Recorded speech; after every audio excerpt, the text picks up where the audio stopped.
உலகமெங்கும் உள்ள ஜீ தமிழ் நேயர்களுக்கு காலை வணக்கம். அன்பான நேயர்களே, இன்று நாம் பார்க்க போகும் மருத்துவம் பச்சை காய்கறிகளின் கலவை அல்லது வெஜிடபிள் சாலட் என்று சொல்வார்கள். இந்த பச்சை காய்கறிகளை கொண்டு உடல் உஷ்ணத்தை எவ்வாறு தவிர்த்து கொள்ளலாம்? குறிப்பாக இந்த சித்திரை மாதத்தில் கோடை வெயிலின் தாக்கத்தால் எல்லா நபர்களுக்கும் எல்லாருக்கும் ஆண் பெண் குழந்தைகள் முதல் அனைவருக்கும் சிறுநீர் கடுப்பு, நீர்த்தாரை எரிச்சல், வயிற்று கடுப்பு, உடல் உஷ்ணம் மற்றும் அளவிற்கு அதிகமான தலைபாரம் ஏற்படும். ஏனென்றால் வெயிலினால் நம் உடம்பில் உள்ள நீர் சத்துக்கள் உறிஞ்சப்பட்டு அளவிற்கு அதிகமான வேர்வை சுரப்பிகள் வேலை செய்து நீரை வெளியேற்றி விடுவதால் அவர்களுக்கு வறண்ட தோல் மற்றும் தோல் நோய், உடலில் உள்ள இரத்த அணுக்கள் குறைதல், தோலில் உள்ள சுருக்கங்கள் ஏற்படுதல் போன்ற நோய்கள் இந்த வெப்பை காலத்தில் ஏற்படும். மேலும் இந்த வெப்பை காலத்தில் தான் அம்மை நோய் தாக்கும். அதில் இருந்தெல்லாம் எவ்வாறு தம்மை பாதுகாத்து கொள்ளலாம் என்பதற்கான ஒரு பச்சை காய்கறிகளின் கலவை கூட்டை இப்போது நாம் பார்க்க போகின்றோம். அதற்காக நமக்கு தேவைப்படும் மூலப்பொருட்கள் மாங்காய். மாங்கனிகள், மாங்காய் பல்வேறு வகைகள் உண்டு. மாங்காய் பழுத்தவுடன் கனிகளாக அதை நாம் எடுத்து உண்டு வந்தோமானால் அதில் உள்ள அளவிற்கு அதிகமான சத்து உடலில் உள்ள தோல் நிறங்களை மாறாமல் நம்மை சிகப்படைய செய்யும். மாம்பழம் மிகுந்த புரதச்சத்து மற்றும் பல்வேறு வகையான சத்துக்களை கொண்ட ஒரு பழமாகும். பல்வேறு வகையான மாங்கனிகள் நமக்கு கிடைக்கின்றன. நம் நாட்டிலேயே ஒட்டு மாங்காய் மற்றும் அல்போன்சா பல்வேறு வகையான மாங்கனிகள் நமக்கு கிடைக்க இருப்பதால் நாம் ஒட்டு மாங்காயை தேர்ந்தெடுத்துள்ளோம். வெள்ளரிக்காய் மிகவும் உடலுக்கு குளிர்ச்சி தரக்கூடிய ஒரு அற்புதமான ஒரு காயாகும் இந்த வெள்ளரிக்காய். வெள்ளரிக்காய் இளம் இதுவிலேயே வெள்ளரி பிஞ்சு என்று விற்கிறார்கள். வெள்ளரி பிஞ்சை மிளகுத்தூள் மற்றும் உப்பு சேர்த்து தினந்தோறும் நாம் சாப்பிட்டு வந்தானால் உடலுக்கு தேவையான வெப்பத்தை நீக்கி உடல் குளிர்ச்சியை தரும். மேலும் வெள்ளரிக்காயை நாம் தினந்தோறும் உண்டு வந்தோமானால் தோலில் உள்ள பிக்மெண்ட்ஸ், நிறமிகள் என்று சொல்லக்கூடிய நிறமிகளை தக்க வைத்துக் கொள்ளும். வெயில் காலங்களில் உடலுக்கு குளிர்ச்சியை தரும்.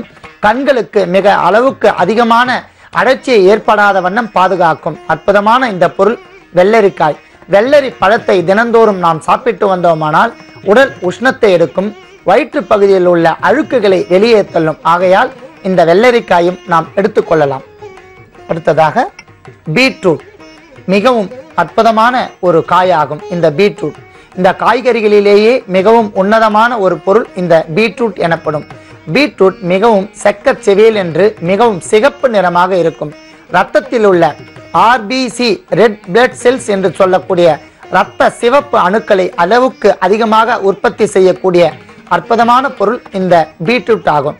பீட்ரூட்டை பொரியல் மற்றும் இனிப்பாக பீட்ரூட் அல்வா மற்றும் பல்வேறு வகைகளில் நாம் உண்டு வந்தோமானால் உடலில் ஏற்படக்கூடிய நிறமிகள், இரத்த அணுக்களை உற்பத்தி செய்தல், வெயில் காலங்களில் ஏற்படக்கூடிய இரத்த சோகை நோயை தீர்ப்பதற்கு அற்புதமான ஒரு காயாக இதை விளங்குவதால் இதையும் நாம் எடுத்துக்கொள்ளலாம். அடுத்ததாக எலுமிச்சை பழம். எலுமிச்சை பழம் சமூலங்கள் அத்தனையும் பயன்படுகின்றன. சமூலம் என்றால் வேர் முதல் பூக்கள் வரை. எலுமிச்சை வேர், எலுமிச்சை பட்டை, எலுமிச்சம் பழம், எலுமிச்சை காய், எலுமிச்சை பூக்கள் அத்தனையும் நமக்கு பயன்படும். ஏனென்றால் எலுமிச்சை பழத்திற்கு வாந்தியை நிறுத்தக்கூடிய அற்புதமான ஒரு பொருளாகும். புளிப்பு சுவையுடைய ஒரு பொருளாகும். நம் வயிற்று பகுதியில் கடுப்பு ஏற்பட்டால், நீர்க்கடுப்பு, வயிற்று கடுப்பு மற்றும் வாந்தி போன்ற சூழ்நிலை ஏற்பட்டால் எலுமிச்சை சாறை சிறிது நீர் சேர்த்து சர்க்கரை அல்லது பனங்கற்கண்டு சேர்ந்து அருந்தி வந்தோமானால் நமக்கு தேவையான உடல் உஷ்ணத்தை நீக்கி குளிர்ச்சியை தரும். தேரையர் என்கிற சித்தர் எலுமிச்சம்பழத்தை 6 மாத காலம் கற்பமாக உண்டு வந்தால் நரை திரை நீங்கி என்றும் இளமையாக வாழ்வான் என்று கூறுகிறார்.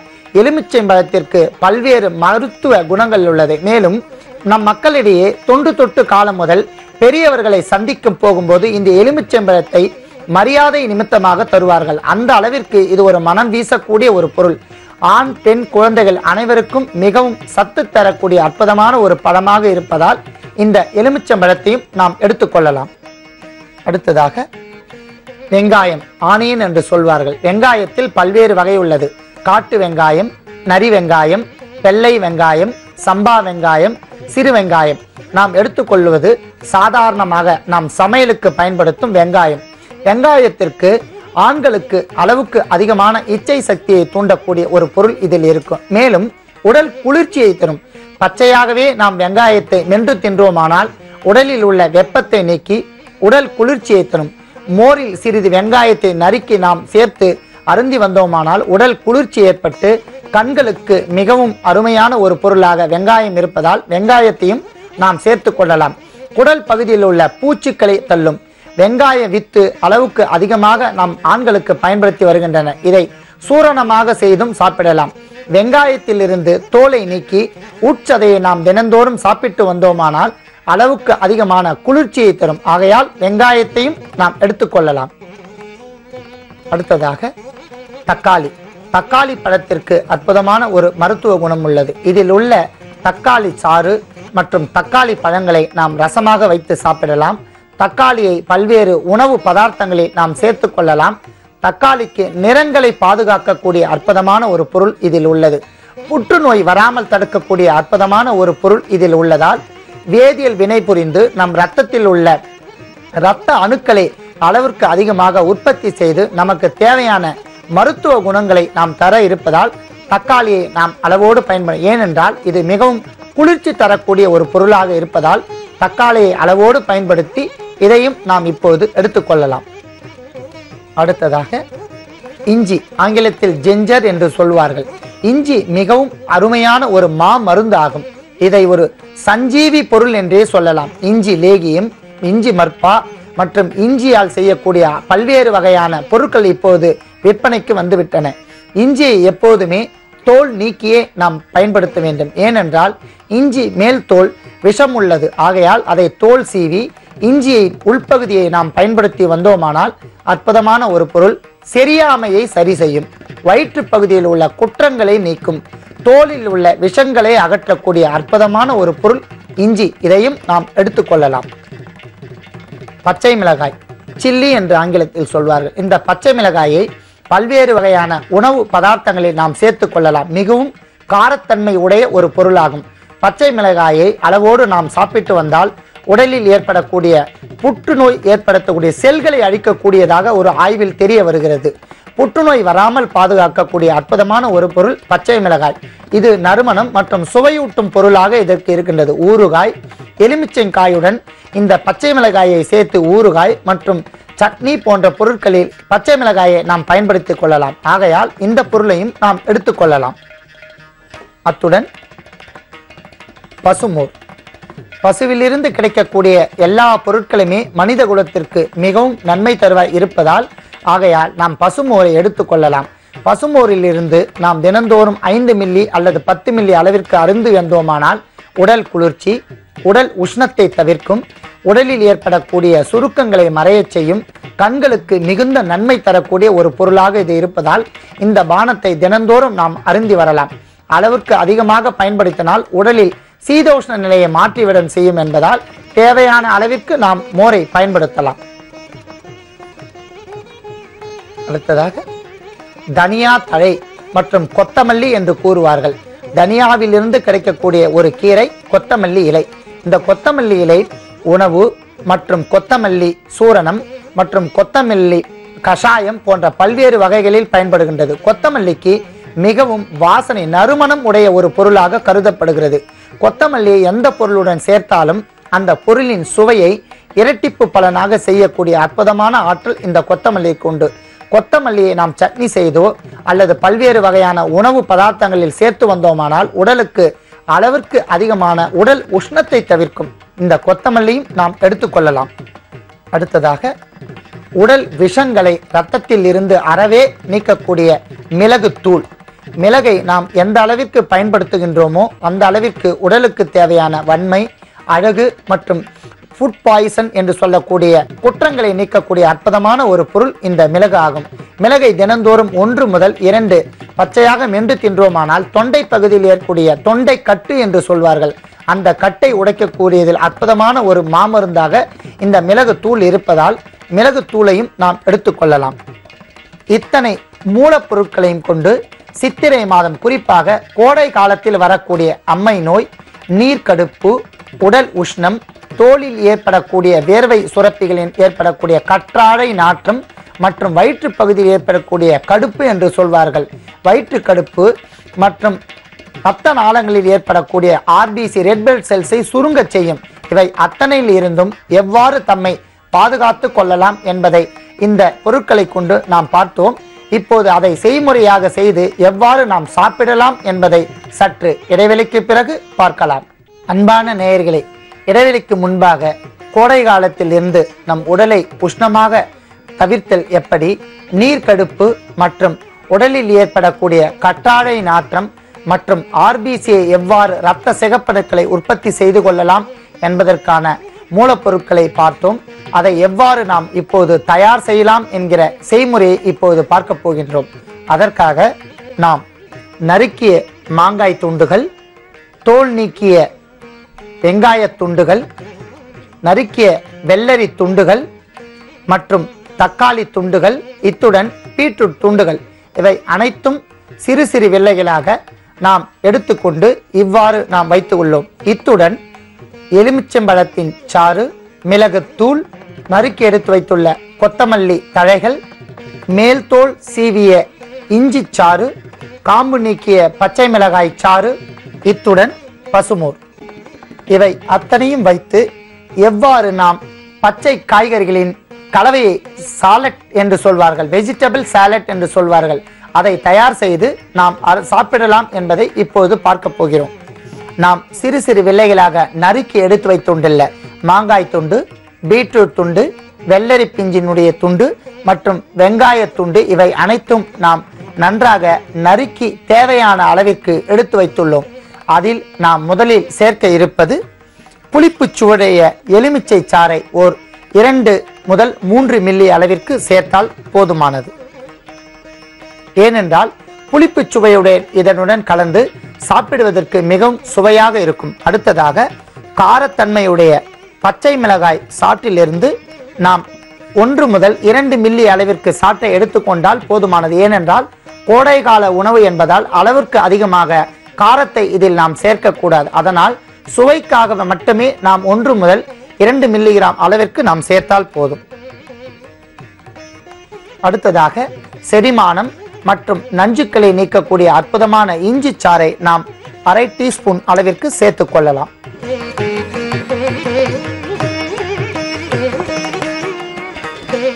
அடுத்ததாக நாம் உடலுக்கு மிகவும் குளிர்ச்சி தரக்கூடிய பசுமோரை ஒரு 3 டீஸ்பூன் அளவிற்கு சேர்த்துக் கொள்ளலாம்.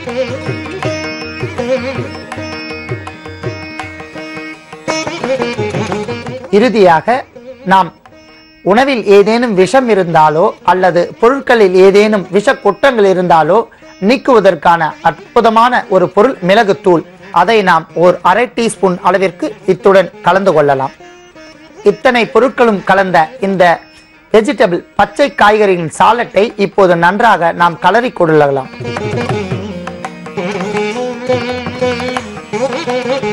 தக்காளி துண்டு, வெள்ளரி பிஞ்சி துண்டு, வெங்காய துண்டு, மாங்காய் துண்டு, பீட்ரூட் துண்டு, இத்தனைத்துடன் புளிப்புச்சுவை, காரச்சுவை மற்றும் இஞ்சி கார்ப்புச்சுவை மற்றும் அதிகப்படியான நச்சுத்தன்மையை தீர்க்கக்கூடிய மிளகுத்தூள் மற்றும் உடலுக்கு குளிர்ச்சியை தரக்கூடிய மோர் 3 டீஸ்பூன் அளவிற்கு சேர்த்துள்ளோம். அத்துடன் அதிகப்படியான காரத்தன்மை இல்லாமல் சுவைக்காக மட்டும் 2 மில்லிகிராம் அளவிற்கு நாம் பச்சை மிளகாய் சாறை சேர்த்துள்ளோம். அத்தனையும் கலந்து வைத்துள்ளோம்.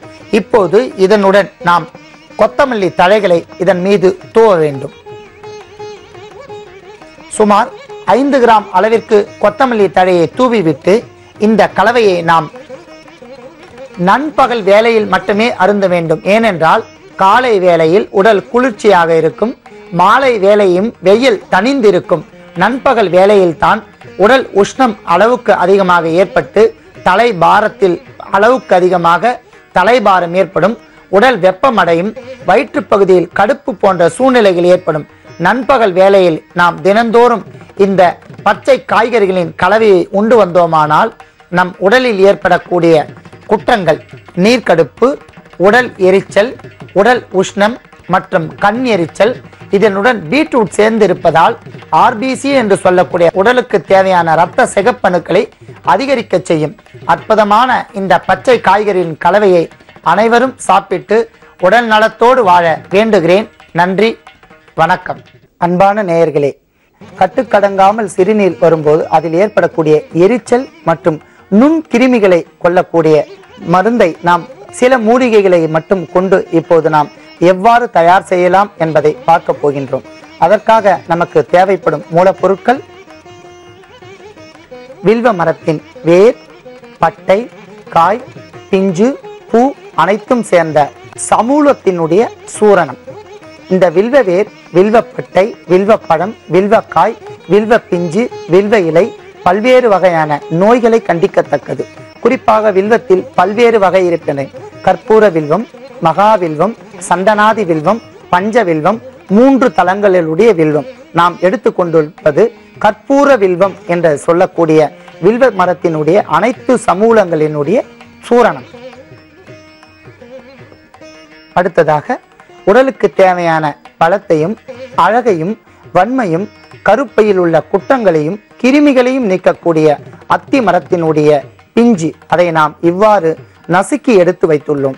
பிஞ்சுகளை நாம் 1-2 நசுக்கினால்தான் அந்த பிஞ்சில் உள்ள விதைகளில் உள்ள பரிபூரண சாறு அந்த நீரில் இறங்கும். அடுத்ததாக நாம் முற்றிய தேங்காயில் இருந்து பால் எடுத்து வைத்துள்ளோம். தேங்காய் பால். இந்த தேங்காய் பால் குடல் புண்களை ஆற்றும், நுண்குருமிகளை கொல்லக்கூடிய அற்புதமான ஆற்றல் இந்த தேங்காய் பாலிற்கு உண்டு. அடுத்ததாக உடம்பில் உள்ள பல்வேறு இடங்களில் உள்ள கிருமிகளை கொல்லக்கூடிய மிளகு. மிளகு ஒவ்வொரு மனிதர்களும் கட்டாயம் உணவில் சேர்க்க வேண்டும். ஏனென்றால் விஷங்கள் மற்றும் கிருமிகளை அழிக்கக்கூடிய அற்புதமான ஆற்றல் இந்த மிளகிற்கு உண்டு. மிளகை நாம் தினந்தோறும் உட்கொண்டு வரலாம். அளவோடு உட்கொண்டால் உடலில் உள்ள பல்வேறு குற்றங்களை இது நீக்குகின்றது. ஆகையால் நாம் இதை பயன்படுத்துகின்றோம். அடுத்ததாக நெல்லி வற்றல். பித்தத்தை தணிக்கக்கூடிய நெல்லி வற்றல் மற்றும் நெல்லி வற்றலில் உள்ள சுவை, புளிப்புத்தன்மை மனிதனுக்கு தேவையான அளவிற்கு நாவில் உமிழ்நீரை சுரக்கச் செய்து டேட்ஸ் பட்ஸ் என்று சொல்வார்கள், சுவை அரும்புகளை நன்றாக வேலை செய்யக்கூடிய அற்புதமான ஒரு பொருள் இந்த நெல்லி வற்றல். உடலுக்கு தேவையான குளிர்ச்சியும் இது தரக்கூடியதால் அத்தனை பொருட்களோடு சேர்ந்து இப்பொழுது நாம் குடிநீர் ஒன்றை தயார் செய்ய போகின்றோம். அதற்காக நமக்கு 100 மில்லி அளவு தண்ணீரை கொதிக்க வைக்க வேண்டும்.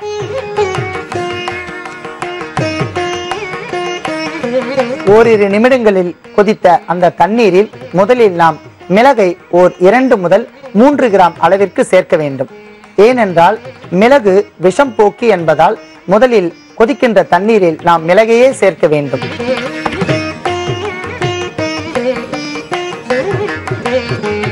இந்த குடிநீரில் எந்த ஒரு பொருளையும் நாம் சூரணமாக சேர்க்காமல் முழுமையாக சேர்க்க வேண்டும். அதில் உள்ள சாறுகள் கொதிக்கின்ற நீரில் பரிபூரணமாக இறங்கிவிடும். அடுத்ததாக நாம் அத்தி பிஞ்சி என்பதை 5 கிராம் அளவிற்கு சேர்க்க வேண்டும். இது துவர்ப்பு சக்தி உள்ளதால் உடம்பில் உள்ள புழுக்களையும் நுண்கிருமிகளையும் கொள்ளும். பொதுவாகவே துவர்ப்பு சக்தி உள்ள அத்தனை பொருட்களுக்கும் கிருமிகளை அழிக்கக்கூடிய ஆற்றல் இருப்பதால் நாம் அத்தி பிஞ்சை சேர்க்க வேண்டும். மிளகும் அத்தி பிஞ்சும் கொதிக்கின்ற இந்த தருணத்தில் நாம் 5 கிராம் அளவிற்கு நெல்லி வற்றல் சேர்க்க வேண்டும்.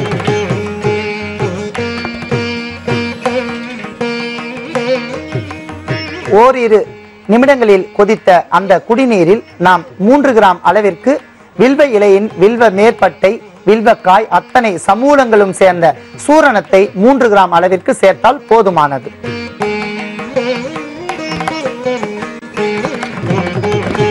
நாம் அத்தனை நிகழ்ச்சிகளிலும் சொல்லக்கூடிய அளவுகளை கவனமாக குறித்து கொண்டு அந்த அளவுகளின் படியே நாம் மூலிகை பொருட்களை சேர்க்க வேண்டும். ஏனென்றால் அளவிற்கு அதிகமானால் அமிர்தமும் நஞ்சு என்ற பழமொழிப்படி அளவுக்கு அதிகமான சூரணங்களை சேர்ப்பதால் நன்மை பயக்காது. எந்த ஒரு பொருளின் அளவையும் மிக தருணத்தோடு நாம் சேர்க்க வேண்டும். ஆகையால் தான் ஒவ்வொரு முறை நாம் நிகழ்ச்சிகளிலும் அளவை நாம் கவனமாக குறிப்பிட்டு எடுத்துக்கொள்ள வேண்டும். அதற்கு தக்கவாறு சூரணத்தை கலந்து நாம் கொதிக்கின்ற இந்த தண்ணீரை இப்பொழுது வடிகட்டி கொள்ளலாம்.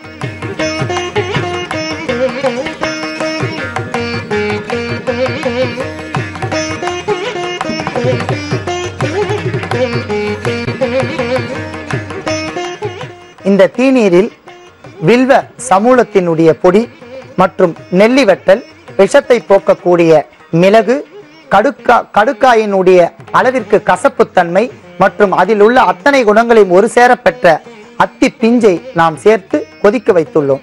இந்த தீநீரில் நாம் மிதமான சூட்டில் ஓர் 50 மில்லி அளவிற்கு எடுத்துக்கொண்டு ஆண் பெண் இருபாலரும் உணவு கட்டுப்பாடு ஏதும் இல்லாமல் உணவிற்கு முன்போ அல்லது பின்போ எந்த வேளைகளிலும் இந்த தீநீரில் 10 மில்லி அளவிற்கு தேங்காய் பால் சேர்க்க வேண்டும்.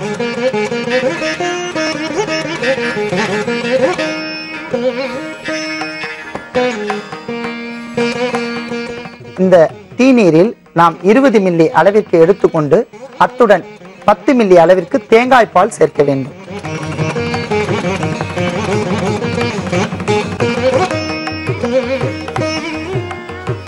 தேங்காய் பால் சேர்த்த இந்த தீநீரை நன்றாக கலக்க வேண்டும்.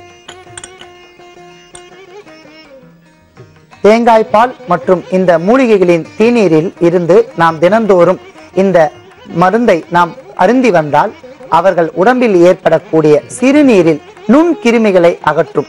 பரிபூரணமாக சிறுநீரில் ஏற்படக்கூடிய எரிச்சல், நீர்த்தார எரிச்சல் என்று சொல்வார்கள், அந்த நீர்த்தார எரிச்சலை பூரணமாக குணமாக்கிவிடும். ஆகையால் இந்த தீநீர் மற்றும் தேங்காய் பால் சேர்த்த இந்த மருந்தை அனைவரும் உட்கொண்டு நலமாய் வாழ வேண்டுகிறேன்.